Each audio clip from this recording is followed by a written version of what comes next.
Selamun aleyküm. Hər bir vaxtınız xeyir olsun. Bu günlərim Ülfət Səfərova 12 iyul tarixində Azərbaycan Qondarma Məhkəməsi 8 il hökmü. Ülfət Səfərov 2024-cü ilin dekabr ayında şərtlənərək həbs edilmişdi. 2015-ci ilə qədər prokurorluq sistemində müstəntiq işləmişdi və həmin dövrlərdə öz ərizəsini yazaraq işdən çıxmışdı.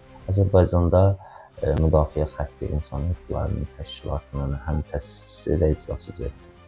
Ülfət bəy həbs olmamışdan öncə digər həbs olunan siyasi fəalların müdafiəsinə çox aktivlik göstərirdi. Xüsusən də inancıların həbslərində, inancıların haqqının müdafiəsinə çox aktivlik göstərən biri idi. Və bu da Azərbaycan rejiminin xoşuna gəlmədiyi üçün 2024-cü ildə Ülfəti həbs etdilər və bu günlərin 12 il tarixində ona 8 il hökm oxudular.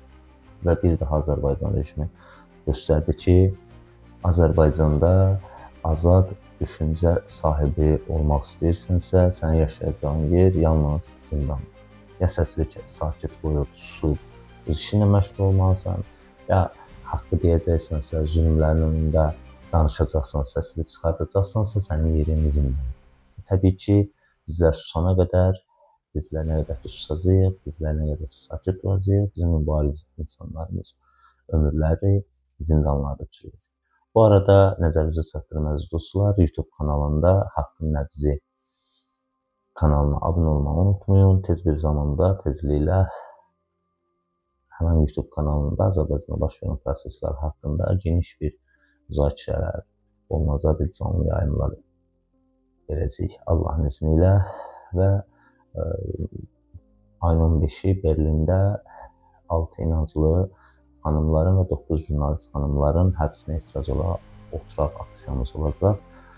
Bunun üçün də hər birinizdən kanallara abunə olmağı xahiş edirəm. Özünüzə yaxşı baxın. Allah'a emanet.